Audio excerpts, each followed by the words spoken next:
Hey everybody, welcome to Comic Book Club. I'm Alex. I'm Justin. I'm Pete. And we have a spooky Halloween spectacular for you guys. Oh, it's very frightening with three terrifying You wore your terrifying sweater. You've got a scary flash. It's so small, my t-shirt. Oh, yeah, there you go. You always wear weird stuff. Guys, we're going to talk about three different spooky comics for you guys. We're going to talk about Action Comics number 894, Fear Agent number 30, and Hellboy Beast of Burden one-shot. Number one. Nice. Which, let's start off with Hellboy Beast of Burden, because that's the only one that's legitimately about Halloween, so let's do it.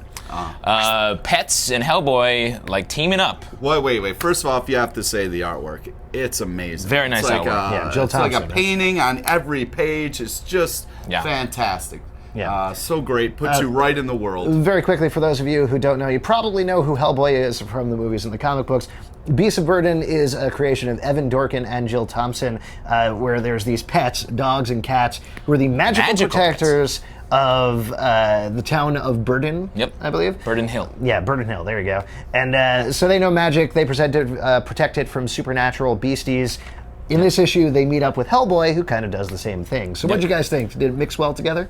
I thought it fit really well, but I would like to mention there's a nice little joke in there about cats and dogs working together. You should see the movie Cats and Dogs. I think you'd really like it. Yeah, you should actually probably see the recent one. It's much better, really improved. Really pushes the plot down the Well, it pushes path. the limits of what you can do with a movie. Yeah. Anyways, the comic book. The comic book, you weren't as crazy about that. Well, I mean, I like it. It's nice. It's fun. Like you're saying, the art's fantastic. Love Hellboy. There's some fun stuff early. But I feel like as it goes on, Hellboy's like, what am I doing here? Like, why are all these... said that. It's like, he's like, the whole issue, he's like, so let me get this straight. We're in like a tunnel, and all these cats are talking to me? Like, what's the deal? Like, it seems like he feels sort of out of place in the comic. Oh, really? So I actually kind of like that. I liked that element of it in particular, that Hellboy, they have a nice little exchange where the Beast of Burden fill him in on everything that's going on, and Hellboy smoked a cigar for a second and was like, got it. Yeah, that's a fun moment. No, it's fun. I agree, it's fun. So much crazier stuff. I know. Cats and dogs talking. It's not like I'm saying he doesn't get it. Like, he obviously gets it. But I'm saying he feels out of place, and that sort of took me out a little bit because this is such an unlikely team up. But I feel like it really fit. You would say it's a likely team up. Yes. Yeah, it's one of the most likely team ups of all time. And I would say it's a team up. But yeah, overall, a lot of fun adventure. Some great kind of roller coaster stuff where you think things are over. And it's nice. Yeah, there's a nice little sort of joke. Right, cool. So that's a definite probably pick up. There you go. Yeah. Like, very exciting. Yep. All right, let's move on to something else that's very scary. Action Comics 894, featuring Neil Gaiman's death for the first time. Neil Gaiman died over the course of this comic book. He did, and they have pictures in the corner of it. It's really kind of sad. Eventually, he's just covered in worms. That was his wishes. Speaking of death, fun kind of take on death here. And they also make fun of it in the comic book. It's like, let me get this straight. Death is a teenage girl. Yeah. Again, for those of you who don't know, over in Action Comics, Paul Cornell has been writing an arc where Lex Luthor is trying to find the source of the power of the Black Rings from the Black Lanterns who recently left Earth and then came back and then left a couple of times. Yeah. Unimportant to mention. This is one of the first times that we're seeing Neil Gaiman's character Death from the Sandman series show up in the DC universe proper. So it's kind of a cool, interesting event. Reportedly, Neil Gaiman wrote or tweaked most of the dialogue, though he just gets a special thanks credit in here. Oh, nice. Big Sandman fan. I'm curious to hear what you think about this. I really like this comic. At first, when I saw the ad for this, I was like, oh, this seems like an unlikely, not a good fit and whatnot. But I thought there was such a nice philosophy-based story here, and it makes Lex into sort of an interesting character, and not much happens in the way of action, which may be frustrating to you. But I liked the way it sort of the story unfolded, and we learned a lot about both.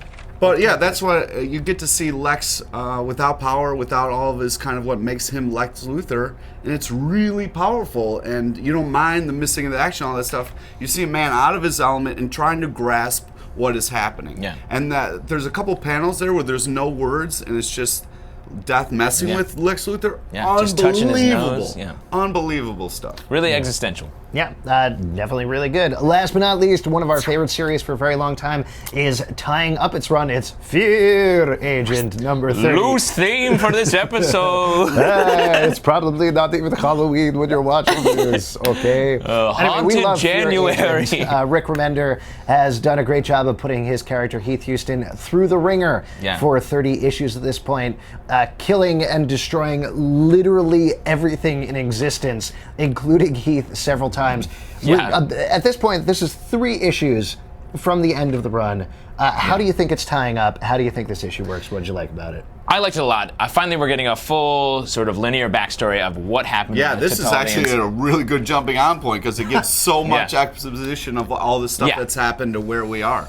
And then we're sort of right back on, obviously setting up for the last couple issues here. Right back on Heath. He needs to have a drink and he needs to figure shit out. It's sort of the whole thing with him. That was And, hilarious. Like, you can create anything you want in this little square, and the first thing is like, booze. Yeah, and a whiskey bottle pops up. Yeah. But I will say, yeah, this is a crazy space epic, and he's somehow been able to make it all make sense, and I buy it. It's all on the character in such a nice way. If you're not reading the series, go back to the beginning. Yeah, one of the things that I think is wonderful about it, just to talk a little bit about some of the stuff in the issue, is there's a lot of exchange that Heath has where people keep saying, "There's hope, Heath, there's hope." And he's like, "What are you talking about? Yeah. There absolutely isn't hope." But you are right there with him throughout Yeah. the entire issue, where you think, well, maybe there is some hope. I don't know, Yeah. maybe there is. And then, without spoiling anything, once again, Rick Remender finds a way to do an even bigger gut punch right at the end. And what I loved, one last thing, is he tells this whole big epic story, and then he slides in this great little like mini anecdote, which puts all of the hopelessness in perspective about why the character became that way. I loved it. Yeah. Rick Remender, I got to talk to him about the Comic-Con, at the Comic-Con. He's very proud of this. This is his baby. Yeah. He's also real excited that he's got to do the whole thing, start to finish. He's not taking over. Nobody else has stepped in. And this is the exact story he wanted to tell. You can, and the way it's wrapping up and the way things are tying together, if you've been reading it the whole time, it's kind of blowing your mind. But really come together tightly. And it just, sometimes when stories end, you're like, oh, that's not how I wanted. But you know, Heath, how he is and how you love him, it's all the way to the end. It's really great. Yeah, Love him if how you've you never love read it, go back to the first volume, pick up Fear Agent immediately. You won't be able to stop reading. I can't wait until this is over, and then we get like a younger, cooler Fear Agent rebooted. That'll be awesome. Like skateboarding. Yeah, he'll be a nasty real- shredder. yeah, real playing extreme, Skate or and, Die like- on Nintendo Entertainment Yeah, System. instead of drinking I was whiskey, thinking you like Paperboy, slam but- Red Bulls. And Yeah, stuff. Red Bull's Mountain Dew. Mountain Dew Code Red, which is like Really? the most extreme taste you can ever have in your mouth. That is disgusting. That is a weird thing to end on. But, guys, if you have any questions for us, let us know at comicbookclublive@gmail.com. Please comment below. Tweet at us at comicbooklive. I feel like a grandpa saying that. Pete, Tweet at me if you want. Tuesdays, 8 o'clock, People's Improv Theater in New York City. We'd love to see you at the show. yeah, and we have a new section called Pete's Tweets, which is really exciting. And it's mostly just mashed letters on the keyboard because he doesn't understand how it works.